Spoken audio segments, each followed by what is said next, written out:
আমাদের দেশের পুরুষরা তো কম রোজা রাখে, মহরম মাসে পুরুষরা ওই যে মহরম খেলতে যায়, মহিলারা রোজা রাখে, দেখবেন বাড়ির মা বোনেরা রোজা রাখে। তাদের রোজা রাখার উদ্দেশ্য কি আর হাদিসের মধ্যে কি উদ্দেশ্য, সেটা এই হাদিস থেকে আরও স্পষ্ট হবে।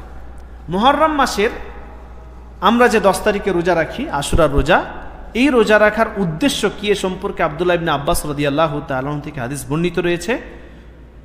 তিনি বলেন যে আল্লাহ রাসূল সাল্লাল্লাহু আলাইহি ওয়াসাল্লাম তিনি মদিনায় হিজরত করে এলেন এবং ইহুদিদেরকে দেখলেন যে আশুরার দিন তারা সিয়াম রাখছে, রোজা রাখছে। এটা দেখে তাদেরকে জিজ্ঞাসা করলেন এবং তার কারণ জিজ্ঞাসা করলেন যে কি কারণে তোমরা 10ই মুহররম আশুরার দিন রোজা রাখছো। তখন তারা কি বলল, হাদা ইয়াউমুন আযীম, এটি একটি মহান দিন, আনজাল্লাহু ফীহি মূসা ওয়া কওমাহু, এই দিন আল্লাহ সুবহানাহু ওয়া তাআলা তিনি মূসা আলাইহিস সালাতু ওয়াস সালামকে এবং তার সম্প্রদায়কে নাজাত দিয়েছিলেন, পরিত্রাণ দিয়েছিলেন। ওয়া গাররাকা ফিরআউনা ওয়া কওমাহু, এবং ফিরআউনকে এবং তার সম্প্রদায়কে, পাপিষ্ঠ ফিরআউনকে এবং তার সম্প্রদায়কে সমুদ্রে ডুবিয়ে মেরে দিয়েছিলেন আল্লাহ সুবহানাহু ওয়া তাআলা, এবং তাদের হাত থেকে মূসা আলাইহিস সালাতু ওয়াস সালাম এবং তার সম্প্রদায়কে নাজাত দিয়েছিলেন, পরিত্রাণ দিয়েছিলেন। ফাসামাহু মূসা শুকরান, মূসা আলাইহিস সালাতু ওয়াস সালাম তিনি শুকরিয়া হিসাবে এই দিন রোজা রেখেছিলেন। ফানাহনু নাসুমুহু, ইহুদিরা বলল যে আমরাও সেজন্য রোজা রাখি।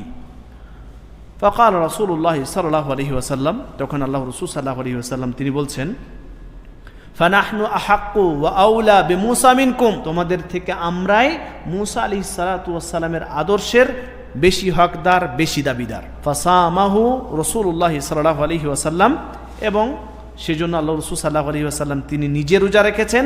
ওয়া আমারা বিসিয়ামিহি, এবং রোজা রাখার আদেশ দিয়েছেন। এই হাদিস থেকে স্পষ্ট ভাষায় বুঝতে পারলাম যে আশুরার দিন রোজা রাখার উদ্দেশ্য কি। আশুরার দিন রোজা রাখার উদ্দেশ্য হচ্ছে যে মূসা আলাইহিস সালাতু ওয়াস সালামকে এবং তার সম্প্রদায়কে আল্লাহ সুবহানাহু ওয়া তাআলা তিনি এই দিনে পাপিষ্ঠ জালিম ফেরাউনের হাত থেকে নাজাত দিয়েছিলেন।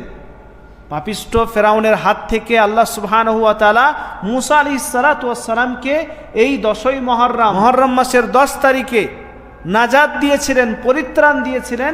তাই মূসা আলাইহিস সালাতু ওয়াস সালাম তিনি শুকরিয়া হিসাবে একটি রোজা রেখেছিলেন। ইহুদিরাও এই একটি রোজা রাখত।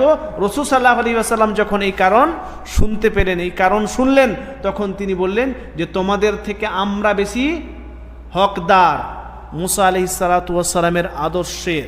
ফলে রাসূল সাল্লাল্লাহু আলাইহি ওয়াসাল্লাম তিনি নিজে রোজা রেখেছেন এবং রোজা রাখার আদেশ দিয়েছেন। তাহলে এই হাদিস থেকে আমরা বুঝতে পারলাম যে আমাদের সমাজে এই আশুরাকে কেন্দ্র করে, মুহররম মাসের 10 তারিখকে কেন্দ্র করে অনেকেই যে শাহাদতে হোসাইনকে কেন্দ্র করে তাদের উদ্দেশ্যে, সেটা কি উদ্দেশ্যে আমরা তো সবাই জানি, বেশিরভাগই হাসান হোসেন এ সম্পর্কে সবাই ঘটনা জানি, কারবালার ঘটনা জানি, শুনেছি। তো উদ্দেশ্য কি? উদ্দেশ্য হচ্ছে মূসা আলাইহিস সালাতু ওয়াস সালামকে আল্লাহ সুবহানাহু ওয়া তাআলা তিনি নাজাত দিয়েছিলেন ফেরাউনের হাত থেকে। ফলে মূসা আলাইহিস সালাতু ওয়াস সালাম রোজা রেখেছেন, আর ওটাই আল্লাহ রাসূল সাল্লাল্লাহু আলাইহি ওয়াসাল্লাম তিনি অব্যাহত রেখেছেন যে মূসা আলাইহিস সালাতু ওয়াস সালাম তিনি আল্লাহ তাআলার শুকরিয়া আদায় করার উদ্দেশ্যে তিনি একটি রোজা রেখেছেন। তো আমরাও রোজা রাখব, তাই আমরাও এই রোজা রাখি। তাহলে উদ্দেশ্য কি?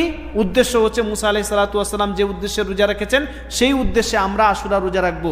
এই উদ্দেশ্য নয় যে হোসেন রাদিয়াল্লাহু তাআলা শহীদ হয়েছেন, এটা উদ্দেশ্য না। বুঝা গেল?